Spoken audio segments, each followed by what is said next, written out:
Olá, boa noite. Seja bem-vindo, bem-vinda e bem-vinde ao Sinapse CL desta terça-feira, dia 19 de dezembro de 2023, César. Uma ótima noite para você. Boa noite, Rô. Boa noite para nossa comunidade linda. É isso aí, vamos lá. Vamos receber agora? Olha o nome, hein?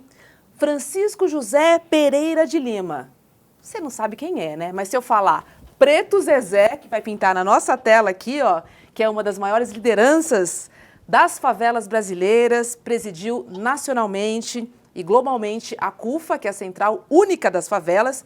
Hoje é conselheiro da UFA, né? Empresário e também ativista social.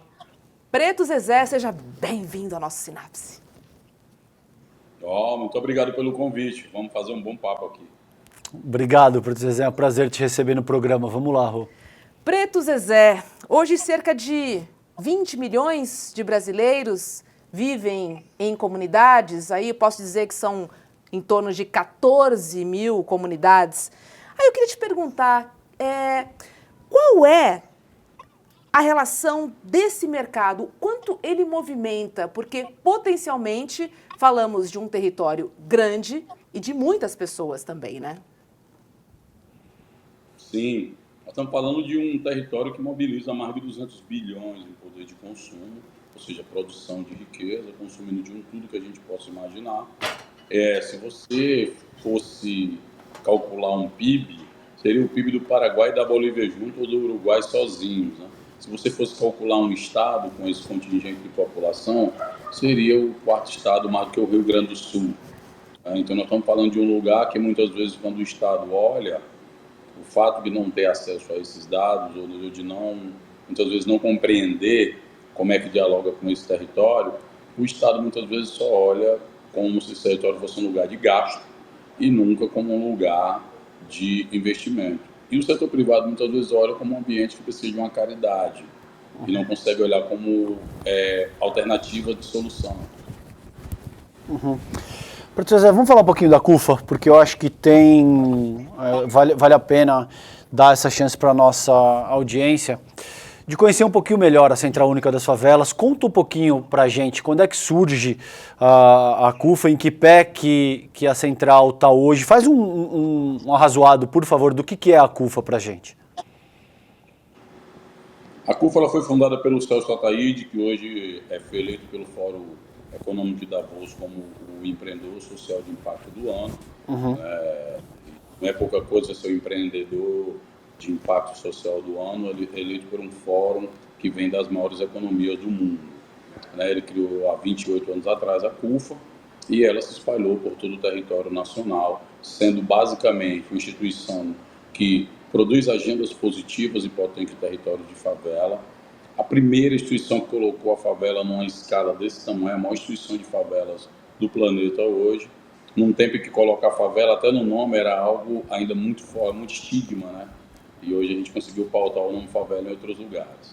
A outra é produzir uma rede de liderança. Só haverá mudança nesse território se as pessoas que passam pelo desafio, as complexidades, os problemas nesse território, elas também forem protagonistas de soluções. E a terceira, como é que a gente organiza essas demandas, como é que a gente organiza essas potências e ali dialoga e negocia com o Estado e o setor privado, ou seja, com o mundo de fora da favela. E, Preto Zezé, quais são os maiores desafios, né, enfrentados pelas comunidades em termos de acesso a oportunidades econômicas? Por exemplo, imagino que não seja fácil conseguir um financiamento, por exemplo, né? Eu entendo que há um preconceito muito grande pelo fato desse empreendedor não morar no asfalto, não morar lá embaixo, né? Tem muito, porque inclusive nós ainda vemos hoje casos que as pessoas mudam de endereço para não dizer que moram em tal lugar, para não poder serem discriminadas na procura de emprego, na abertura de negócios. Isso é muito ruim, porque grande parte desse volume de riqueza gerada, ela não gera tributos que poderiam ser aplicados em políticas públicas. Vou dizer mais, relacionado especificamente ao tema que você comentou agora, que é o fato do acesso ao crédito. Teve um caso agora de uma mulher que tinha uma loja, o CNPJ dela já está com mais de 25 anos, sobreviveu inclusive à pandemia. Ela queria ampliar o negócio dela, que é um negócio de vestuário e moda, para junto criar um ambiente de um café, uma coisa de mais fim de tarde, né, de happy hour. E ela foi procurar um banco. E ela passou assim por uma via crucis de exigências, todos os exames pedidos, entrevistas várias, perdeu uma série de tempo para no final oferecerem a ela R$ 3.000 de crédito. Ela disse, não, cara, esse dinheiro eu já tenho, eu quero um investimento maior para não poder investir. Ou seja, se perde, eu vejo muito o debate da geração de emprego agora que nós estamos tendo no Brasil, e fala, mas quem gerou emprego? Quem gerou emprego foi a micro e pequena empresa. E isso é um debate que está muito marginalizado. Está muito ainda. Ou nós estamos num país extremamente precarizado do ponto de vista da informalidade, isso gera uma precariedade enorme para essas relações de trabalho, e nós estamos também num lugar em que o pequeno não tem acesso às fatias grandes dos recursos públicos. Eu vejo o pessoal falar aqui também de Estado, mas os que falam da redução do Estado, eles querem sempre um Estado grande para eles. É impressionante isso. Eu não vi ainda ninguém que precisa de Estado falar em redução de Estado, né, do tamanho do Estado. Né? E na favela o Estado ele já é mínimo, porque você tem ali poucos serviços públicos, quando tem, e são extremamente precários, dificultosos.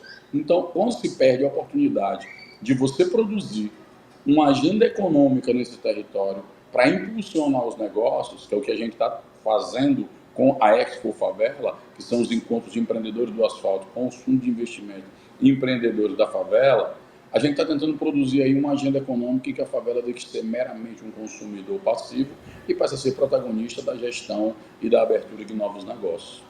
Você vê, César, o quanto a gente perde, né, em relação a ideias, em relação a potenciais e empreendedores, a novos negócios, novos olhares, enfim. É o que a gente fala muito aqui, né? A importância da pluralidade e da diversidade em todos os níveis. Claro, e do trabalho que o Preto Zezé faz, que a CUFA faz, porque isso ajuda a colocar em perspectiva isso de uma forma mais abrangente. Preto Zezé, eu queria ouvir um pouquinho de ti o seguinte, cara, quando a gente fala em empreendedorismo, existe um certo estigma que ficou atrelado com a questão da meritocracia, né? Então a gente escuta com frequência, por exemplo, as pessoas reduzirem o que é o empreendedorismo para uma dimensão mais banal que remete a um processo de exploração. Agora, isso não significa que o empreendedorismo legítimo não exista, né?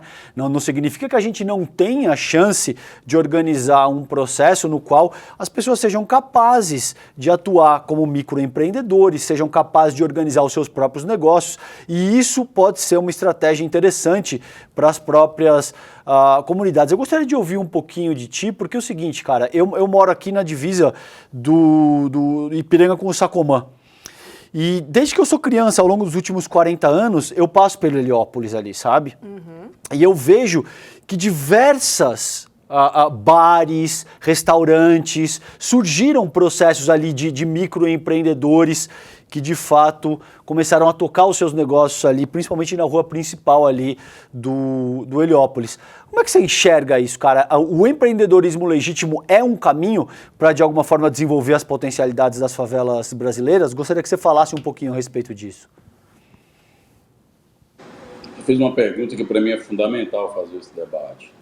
A gente tem, no Brasil, infelizmente, uns bons debates, eles estão em extinção, né? O sarrafo está bem baixo, enterrado na terra. Isso tem que ser, se você vai debater um tema, tem que ser contra aquele tema ou a favor dele. E às vezes a vida é mais complexa, tem um monte de curva pelo meio, né? Não é tudo em linha reta. Eu acho que esse debate da economia é importantíssimo, porque, primeiro, quando você discute empreendedorismo, você traz essa palavra nova, mas na favela a gente já se vira, dá nossos pulos, faz nosso corre. Esse conceito é novo, criado agora pelo asfalto, como sempre faz com tudo que a favela vai produzindo. Um outro diferencial é que na favela você empreende por necessidade de sobrevivência. Não é porque é legal, vou aqui empreender, arriscar, não. Ou você empreende para sobreviver, ou você não vai sobreviver.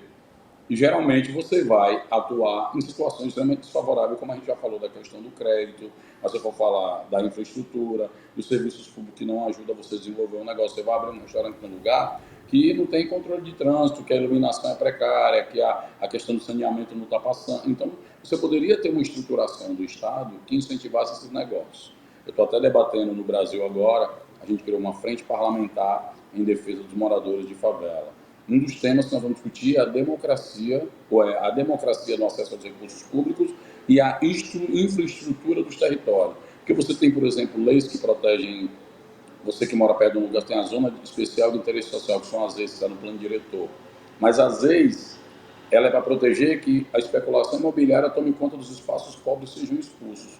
Mas, às vezes, ela produz uma exclusão que a gente está colocando no debate agora, que é você também não poder lá, como é para proteger do interesse comercial, você não pode abrir um CNPJ nas leis.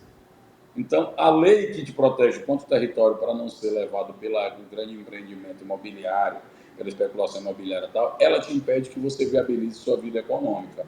Você poderia criar zonas especiais de interesse econômico dentro das próprias leis, para incentivar e fortalecer aqueles negócios com programa de redução de imposto, com qualidade no cadastro, com acesso ao crédito, com proteção dos trabalhadores. Então, eu estou falando de empreender com uma agenda de inclusão.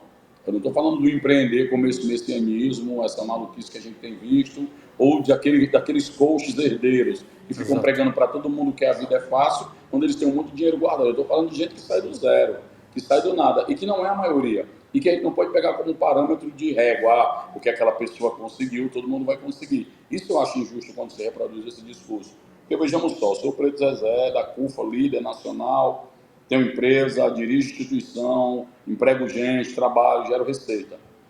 Aí todo mundo vai contar a minha história, veio de sofrimento, veio na rua, comeu lixo, perdeu filho, assassinado, violência e tudo. Então eu conto sempre uma história triste para depois reconhecer o nosso mérito. Eu sempre faço desses momentos de reconhecimento do mérito individual, ou até mesmo da nossa instituição, mas é que se ergue em cima das nossas histórias pessoais, para fazer uma provocação pedagógica, que é até um constrangimento pedagógico às vezes, que a pergunta não é que esse itinerário de perdas e privações parece ser uma marca, um selo que tem que ser imposto a quem evolui. Não, imagina só, se o Preto Zezé, depois de tudo isso, chegou onde ele está, imagina se nós somos um país justo, imagina se eu não tenho vivido as privações, as perdas. Talvez eu fosse presidente de um grande banco, de um multinacional, o presidente da República, o governador do Estado.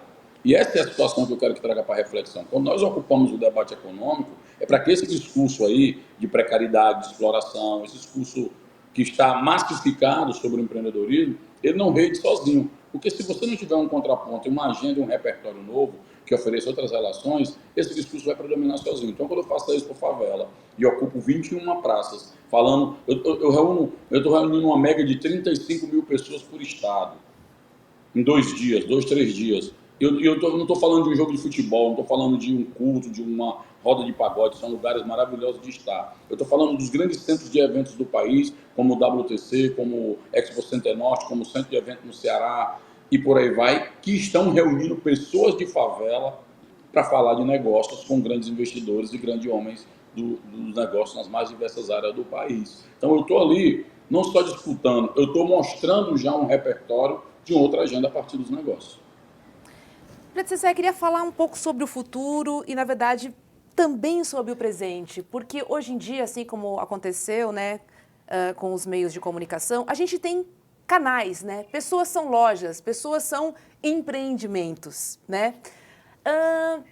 Você sente que tem um obstáculo, né, para aquele negócio que nasce na quebrada, se dá bem na quebrada, se desenvolve na quebrada?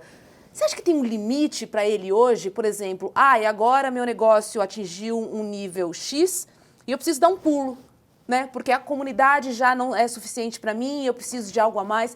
Você acha que hoje em dia essa estrutura que a gente vive, dura, juntamente com esse racismo econômico, com esse racismo estrutural, ela impede a ascensão quando chega num determinado nível de desenvolvimento econômico das pessoas da quebrada? Não impede só a ascensão, ele breca o país, cara. Eu vou dar um exemplo. Hoje, 87% das pessoas de favela compram pela internet. Somente 46% recebem esses produtos que eles compram. Porque aí tem um gap enorme, que aí dentro tem uma porrada de problema de infraestrutura, principalmente de estigma e violência, porque não querem ir para aquele território. O trabalho de correio não acessam essas áreas. As pessoas não conseguem ter acesso aos seus produtos, estão tendo que deslocar para fora da favela. Então, vou dar um exemplo como acontece. As mulheres que vendem produto de beleza, elas têm que ir para um shopping, pegar esse produto, traz para dentro da favela para vender ali. Nós criamos um negócio chamado Favela Log, que é uma parceria nossa com uma grande empresa de logística chamada Luft, em que a gente coloca o centro de distribuição e logística dentro da própria favela. as pessoas são dentro da própria favela que trabalham lá e fazem a gestão. E ainda abrimos mais uma janela, que quem faz a gestão e o trabalho nesses CDs, nesses centros de distribuição e logística dentro da favela, são homens e mulheres egressos do sistema penal. Então, é um programa chamado Recomeço.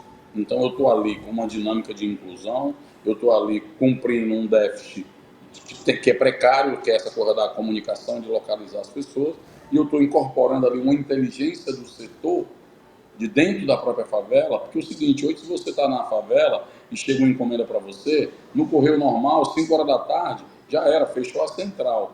Você tem que voltar outro dia. Na favela, não. A dona Maria não está. Inclusive, esse dia aconteceu agora em São Paulo. Chegou um lá, a mulher dona de uma creche não estava na creche, porque tinha fechado antes, só que alguém conhecia o filho da mulher. Então, localizaram o filho da mulher, entregaram para ele e ele entregou para a mãe. Isso aconteceu às 7h30 da noite.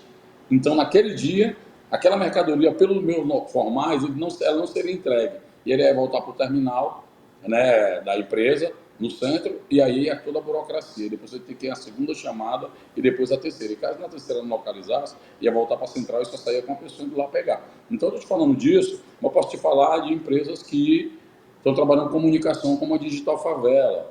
Então, assim, existe todo um nicho. A Favela Road, que hoje o Celso Ataíde que criou a CUF, hoje ele saiu da CUF e ele pilota a Favela Road. São 27 empresas com empreendimento somente em favela, provando sim que é possível, que é viável, com grandes clientes, empresas de banco, produtoras de alimentos, empresas de comunicação, governos estaduais, governos municipais, governos federais, uma cartela de clientes de grandes parceiros, para não achar que é um negócio birosquinha de bairro e tal, que as pessoas geralmente desmerecem por fato de ser lá.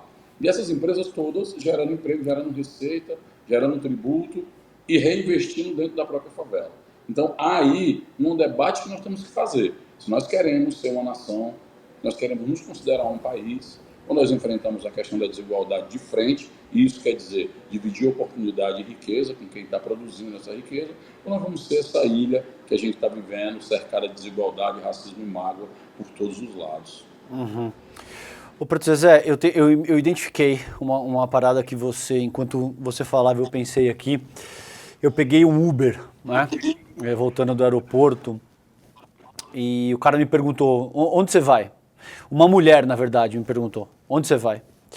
E eu falei, no Ipiranga ali. Ela falou, tá bom. E eu percebi que ela estava querendo analisar, entendeu? Aonde. Aí eu vim conversando com ela, eu sempre procuro trocar ideia para ver exatamente ali, fazer um estudo cotidiano, sociológico da coisa. E eu falei, eu percebi que você perguntou aonde eu iria, né? E ela falou, porque se já for... eu moro perto de um lugar que chama Juntas Provisórias, né? E ela falou, se fosse das Juntas Provisórias para lá, eu já não ia te levar. Ela falou. Então, eu acredito que isso também represente um certo impeditivo, né, para esse empreendedorismo e para essa estrutura que está organizada, porque é isso que você falou, existe toda uma questão de infraestrutura civil, existe toda uma questão de boicote, muitas vezes, que empresas e pessoas acabam organizando e que, como eu vejo, está atrelado à questão da segurança pública. Você citou uma série de questões aí, de infraestrutura e tal. Como é que a questão da segurança pública entra nessa equação? Você acha que isso é um fator preponderante? Como é que você enxerga isso e como é que você vê que o atual governo está trabalhando essa questão? A gente está trabalhando isso de uma forma adequada ou ainda está aquém daquilo que deve ser, cara? Eu acho que nós estamos num momento em que a segurança pública voltou a ser a primeira preocupação do brasileiro, né? Todas as pesquisas estão apontando por isso.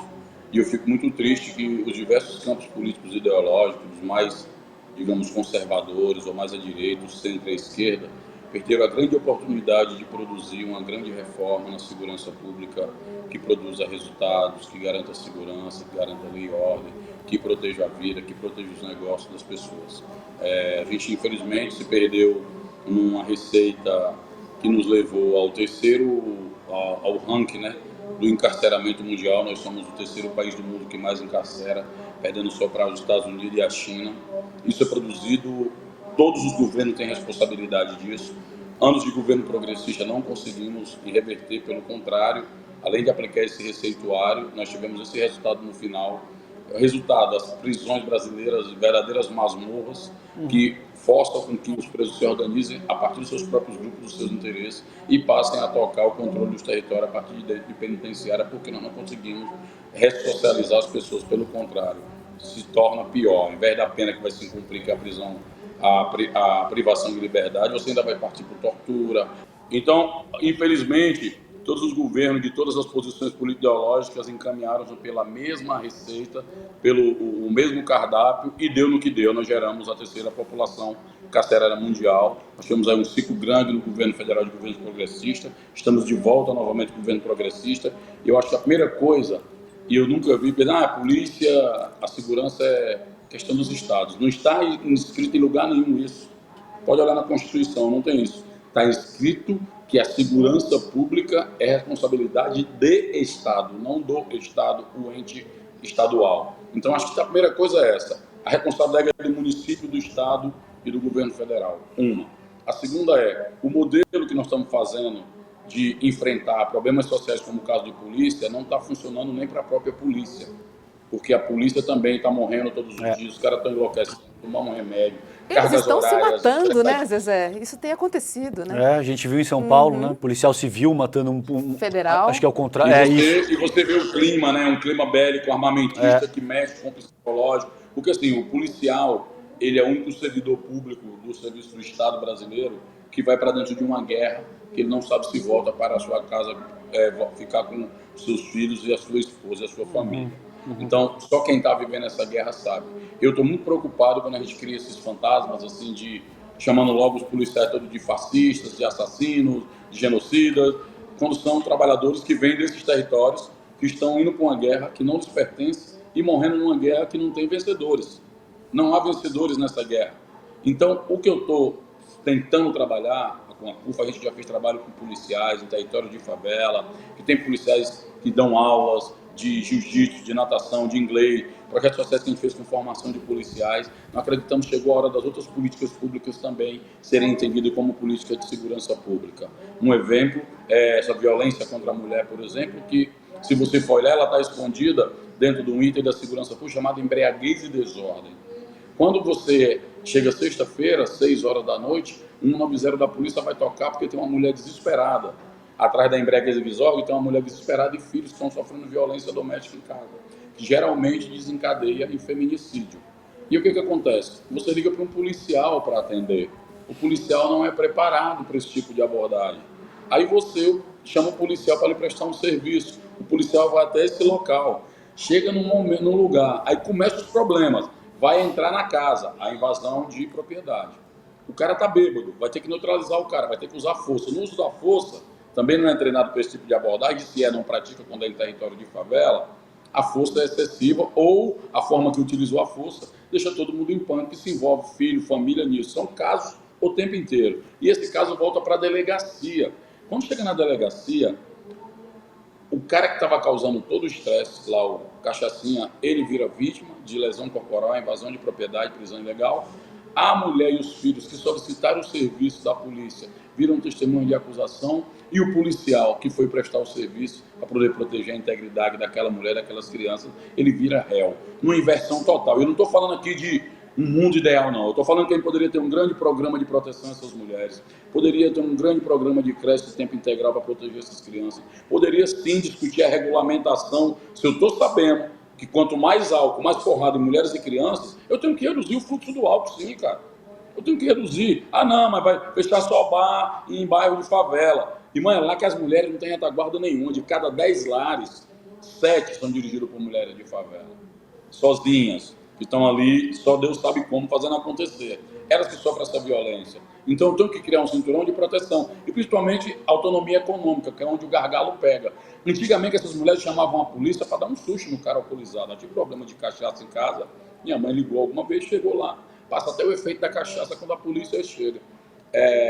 Mas aí, o que acontece agora com a Maria da Penha? Se você faz essa denúncia, a Maria da Penha, o cara vai preso para o presídio. O que as mulheres realmente fazem? Recua da denúncia, continuam convivendo com a violência, entra lá e acaba no feminicídio. E aí a nossa lógica é pior, porque ela acredita que uma lei que vai punir, e aí eu não estou defendendo aqui que não puna não, tá? Pelo contrário, tá colocando em risco a vida, retira o elemento. Mas nós precisamos de uma política que evite antes que a violência aconteça.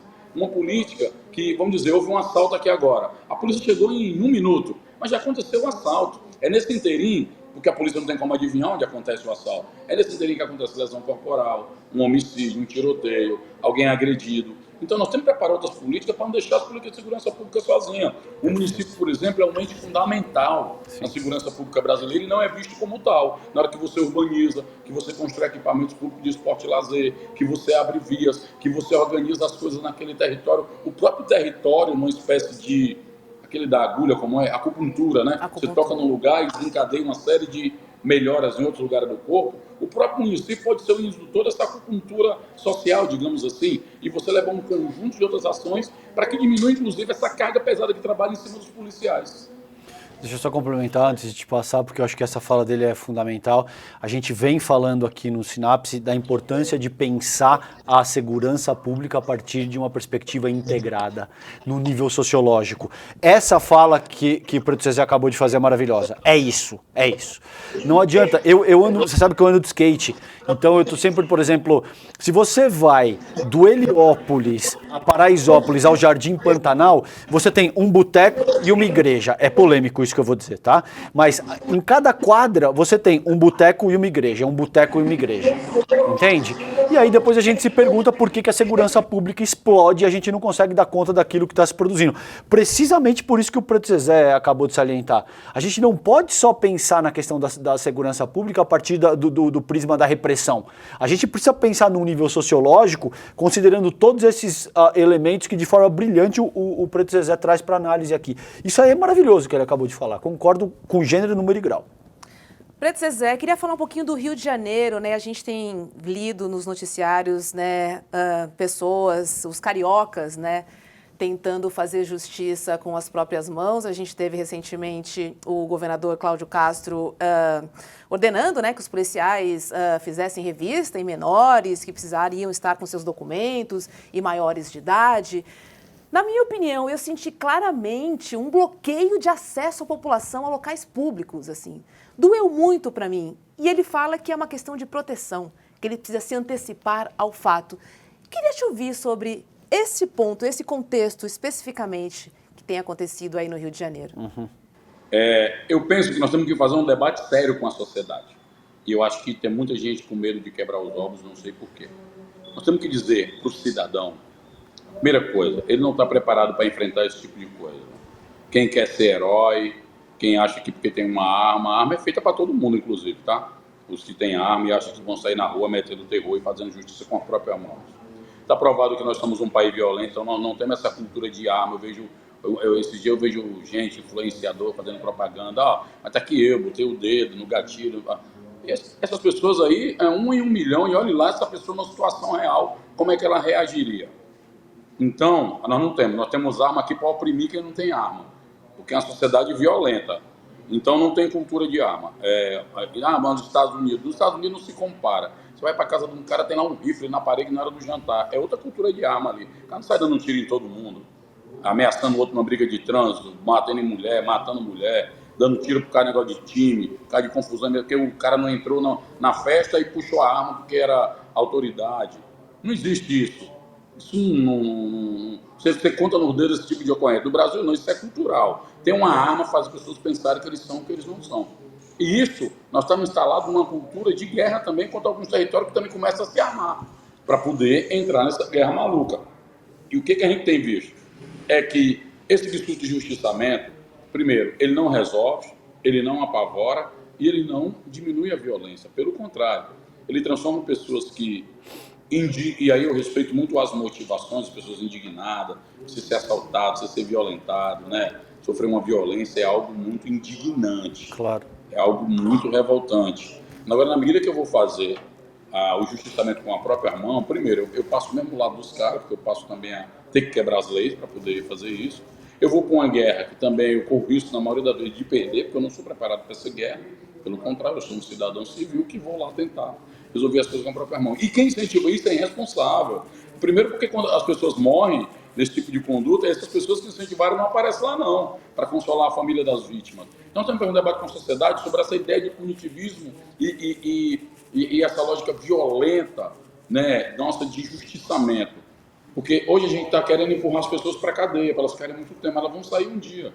A questão é, eu estou pagando R$ 4.000 para prender uma pessoa, para ela ser maltratada no sistema penitenciário, que depois ela vai entrar num grupo, né, que nós chamamos de facções na sociedade, mas eles se consideram a família dele, porque é da proteção, da identidade, da pertencimento de grupo e cria até meio de sobrevivência. Porque nessa conta que você falou de igreja e birosca, faltou a boca de fumo, que é outro empreendimento que surge no sentido de que há uma economia acontecendo ali e que muitas vezes aquela dona Maria que é evangélica, que tem um filho que estuda, que não é do crime, mas naquele baile funk que acontece naquele território, produzido por esses grupos, ela está vendendo o pratinho de comida. O cara da loja está vendendo roupa, o outro está cortando cabelo. Então, na medida que você não organiza um território a partir de políticas públicas, não há vácuo. Grupos vão organizar a sua própria lógica nesse lugar. E aí não é um mérito do Rio de Janeiro. O Rio de Janeiro é porque é nossa vitrine, é nosso brand, como diz na linguagem publicitária, né? É nosso cartão postal mais lindo, cultural. Mas o Brasil inteiro, se você for olhar, grupos estão organizando o ir e vir, a vida social, as relações dentro do território do Estado se ausenta. Então, a ausência de Estado é o principal indutor do crime organizado no Brasil. Posso só emendar? Claro, por favor, Zezé, querido. na sua opinião, quem mora na comunidade, quem mora na favela e que carece de políticas públicas, está desacreditado? Tá, porque a política pública que chega, ela chega como um favor de algum político, vai lá, você vê, inaugura um campo, um posto de saúde, uma rua, aí bota lá a faixa do vereador. A comunidade agradece o político tal. Mentira! E a pessoa não sabe nem quem é. As pessoas, a democracia brasileira, ela não tem valor, por isso que fazem o que querem com ela. Porque ela diz para nós que a nossa única forma de participar é de 2 em 2 anos votando, depois vai embora. O resultado é, eu não sei nem quem eu votei. Tem pesquisas falando sobre isso, que as pessoas nem se lembram em quem votaram. É preferível brigar pelo seu time, que ela acompanha todo dia, sabe a escalação, tem alguma motivação para ela de sentimento, do que brigar pela política. Sim. Ela não consegue ver diferenciação. E tem um descrédito também da própria política, que para mim é o mais perigoso. Porque nesse descrédito da política, na raiva que se dá do mundo político, é que entram os aventureiros, é que entram os falsos heróis, os salvadores da pátria, aqueles que têm a resposta pronta, que você quer ouvir. Isso é a brecha, né? Purificar a sua vida. E, por terceiro, o Estado brasileiro, quando chega nessas coisas que estão feitas na sua ausência, na maioria das vezes ele mais atrapalha a vida das pessoas do que ajuda. Então, é um triplo problema de as pessoas não vêem motivação em defender uma democracia, que elas vão lá só para votar, o Estado não possibilita que as pessoas participem e controlem para onde vai o dinheiro. Aí essa questão da corrupção, muita gente vulgariza. Não, mas a maior corrupção é das grandes empresas, eu sei que é, mas como isso chega para o cidadão comum, é o posto de saúde que não funciona, não tem remédio, é a escola zoada que não tem merenda, é a obra que não se acaba daquela estrada necessária no lugar. Então é preciso discutir esse tema no chão da vida real, para saber que, embora as escolhas, porque nós estamos muito contaminados por isso, fulano votou em tal lugar, fulano votou em quem, fulano votou em não sei o quê, e a gente não está discutindo uma coisa básica. Considere, sim, a escolha política das pessoas, discorde dela, faça o que quiser, mas não despreze, não menospreze a motivação das pessoas. A motivação é super honesta. O cidadão hoje que desesperado, ou uma mãe de família que está com seus filhos sozinha, que vota num candidato que fala só de polícia, ela não está defendendo o fascismo ou a ditadura, não. Ela está desesperada para que aquela guerra lá de tiroteio, seja de facção, de milícia, aquela guerra acabe, porque ninguém quer ver no meio de tiroteio. Porque fecha escola, fecha ônibus, fecha comércio. É um inferno quem vive numa guerra dessa. Então ela reza para que qualquer pessoa venha e acabe com isso. Eu posso até discordar da escolha eleitoral dela, de como ela votou, de politicamente como ela se comporta, mas eu não vou levar em conta a motivação por que ela faz isso, aí eu estou fechando os olhos para uma questão real e que atinge a todos nós, porque a questão da segurança pública no Brasil hoje, ela vai dos Jardins até o Capão Redondo. Então é uma coisa de interesse de todos. Deveríamos ter uma porta aberta aí para chamar principalmente policiais, que são os trabalhadores da segurança pública, sociedade que é quem usufrui desse serviço, e tirar a polícia desse lugar de cão de guarda. Porque quando dá certo, o mérito é da corporação. Quando dá uma grande merda, aí chama o policial e vem um relações públicas e diz, não, mas esse não é o comportamento da corporação, o policial será afastado, e esse policial fica aí ao limbo, ao léu. Então nós temos que chamar as pessoas para dizer, gente, desse jeito não está dando certo. O que tem dado certo?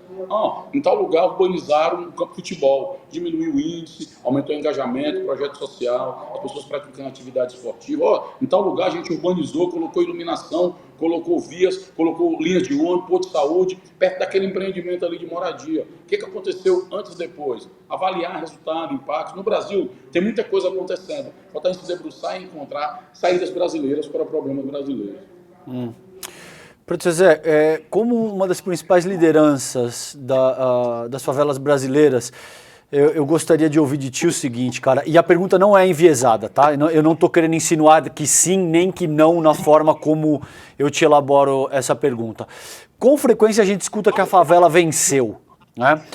Como é que você analisa essa frase? A favela venceu. As favelas brasileiras venceram ou você acha que isso ainda está longe? Você acha que é um processo que está a caminho? Como é que você avalia essa colocação de que a favela venceu?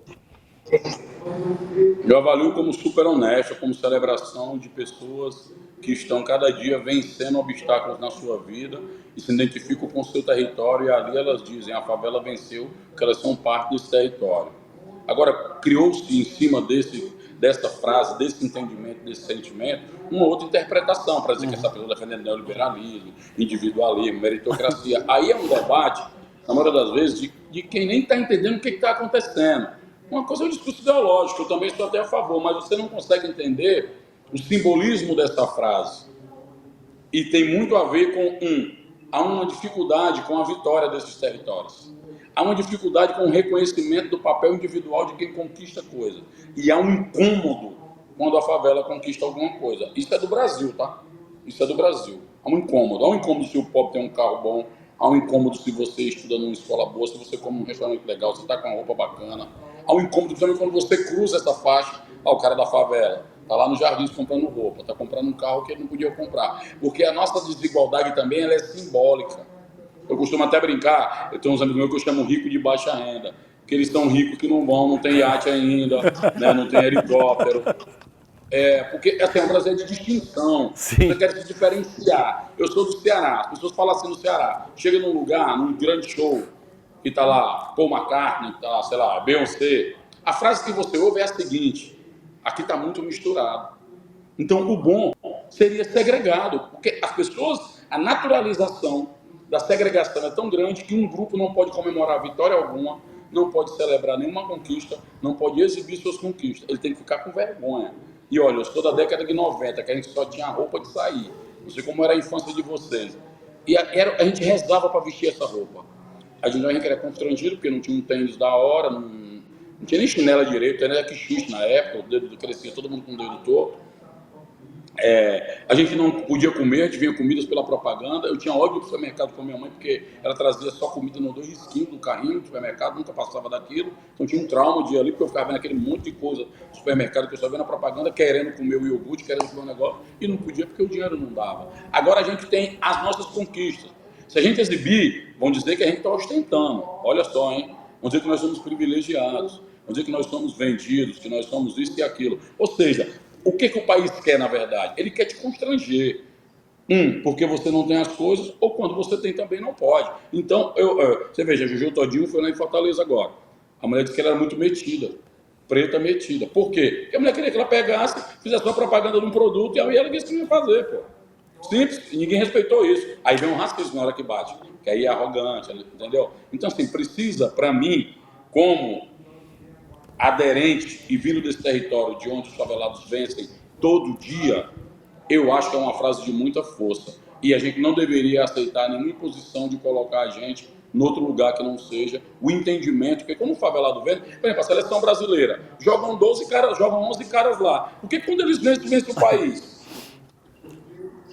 Quer dizer que o favelado não pode vencer. Se o Adriano disser, a favela venceu, não, foi só o Adriano. Não vale, ele é menos favelado do que o outro que não venceu. Primeiro que as regras de vencer nessa sociedade não foi o que criei.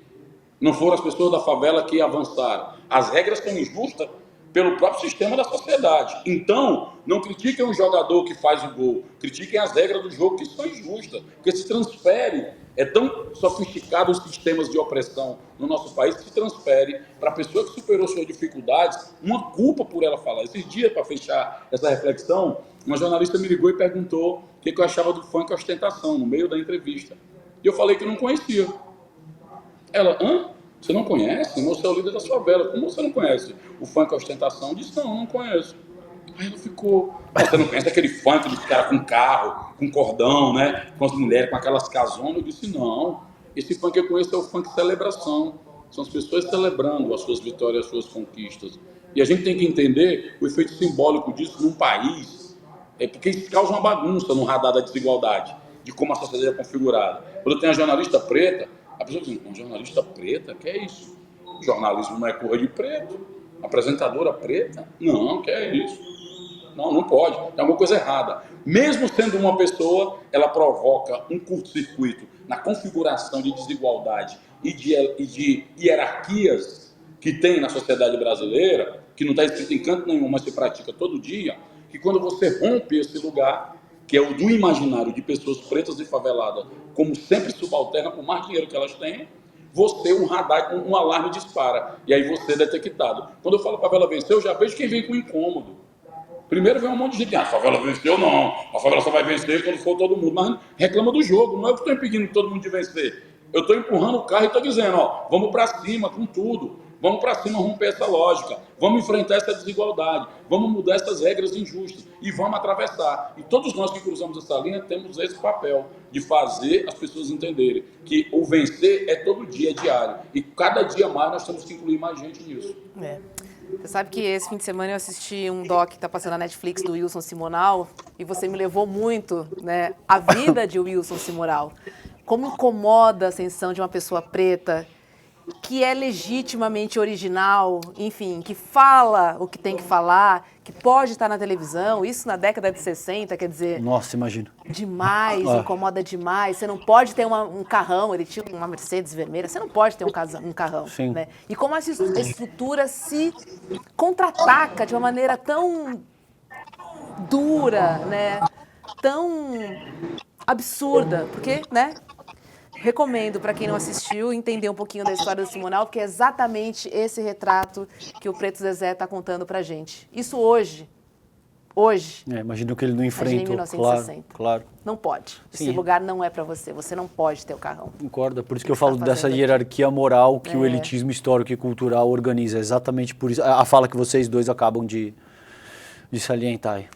Preto Zezé, que prazer receber você aqui, foi muito bom o nosso papo, a gente conseguiu, acho que, trazer para a nossa audiência e para a gente também, né, César, essa questão do empreendedorismo, porque a gente vê muito, eu falo, né, o empreendedorismo gourmet, cansei de ser assalariado, vou abrir um negócio, né, mas é diferente quando você vai abrir por necessidade, como única alternativa. Isso me chamou a atenção também. Isso é muito, muito, muito sintomático de uma sociedade que a gente vive, né? Dura, em que as pessoas são ilhas, né? E há um grande incômodo nessa relação de todos nós. E tirar um pouco esse estigma também é importante quando ele diz que existe essa espécie de empreendedorismo de sobrevivência. Você não está ali porque você é herdeiro ou porque você de alguma forma... É uma questão de... É isso ou passar fome. Então, de fato, aí cabe fomentar esse tipo de empreendedorismo legítimo que acaba ficando estigmatizado porque, como o Preto Zezé muito bem colocou, você tem influenciadoras que vêm te dar dica de como utilizar o dia, porque o dia tem 24 horas para todo mundo. Você vai ver a pessoa é filha de um milionário que... Entendeu? É daí que surgem esses estigmas, mas o que o Preto Zezé colocou, de fato, é muito pertinente nesse sentido, concordo contigo. Obrigada, Preto Zezé. Boa noite para você. Eu ia te perguntar se a B1C vai vir para o Brasil ou não, mas eu vou deixar pra lá, tá bom? Vou deixar passar essa. Não me comprometa. Um beijo, valeu, te vejo querido. no show da Bay. Beijo, querido. Depois manda o link pra gente jogar nas nossas redes. Com Valeu. certeza. Tô falando isso porque Tem umas fotos rolando aí nas redes sociais, o Preto Zezé fazendo reuniões e com produtoras de Beyoncé e tal, e tá todo mundo aqui. Que chique. Todo mundo aqui, na expectativa. É isso aí. É isso, César? É isso, querida. Olha só, gente, eu tenho um último recado, um recadinho final e super importante, que é o seguinte: hoje é o último dia para você assistir o replay da aula. Bota a aula aqui pra gente, ó. A indignação como filosofia de vida. Uma aula que teve 160 mil pessoas acompanhando. Que barato. Então é o seguinte, quem entrar ainda hoje irá receber também um pacote especial de brindes que o ICL preparou. Tem nesse pacote, ó, arte especial do Eduardo Marinho, baralho de reflexões de Eduardo Marinho com 40 pensamentos, trilogia Desvendando o Capitalismo do Eduardo Moreira. Então é isso. Não perca mais tempo, acesse icl.com.br/sinapse e acesse o replay, tá bom? E garanta ainda hoje o seu pacote, esse kit especial que a gente separou para você. Lembrando que a programação do ICL começa às 7 horas da manhã com Leandro Lemori e o seu Desperta, eu já ia falar Sinapse não. A Sinapse somos nós. Desperta. Logo depois tem ICL Notícias, primeiríssima edição das 8 às 10h30 da manhã. Às 7 nós estamos aqui. É isso aí, Rô. Beijo pra você. Beijo, querida. Ótima noite pra todo mundo e a gente se vê amanhã. Fiquem bem. Tchau, tchau. Turma, que aula forte que a gente teve com o Eduardo Marinho. Não teve uma pessoa que não saiu sacudida, mexida e transformada. Foi essa, não foi a nossa promessa, que seria uma aula transformadora? E foi muito transformadora. Muita gente pedindo para poder assistir de novo, algumas pessoas que não conseguiram assistir, pedindo para ter a chance de assistir e se juntar às dezenas de milhares de pessoas que assistiram a aula. A boa notícia para vocês é que a gente resolveu liberar o replay para você assistir e no final também os presentes, né, para quem resolver fazer parte da comunidade ICL. Agora, a notícia que não é tão boa é que está acabando o prazo do replay. Então clica agora mesmo, aproveita que você teve tempo aí de assistir esse vídeo, clica agora e assiste essa aula que você não vai se arrepender. Um abraço. Depois comenta o que você achou. Tenho certeza que vai ser muito bacana ouvir os seus comentários também.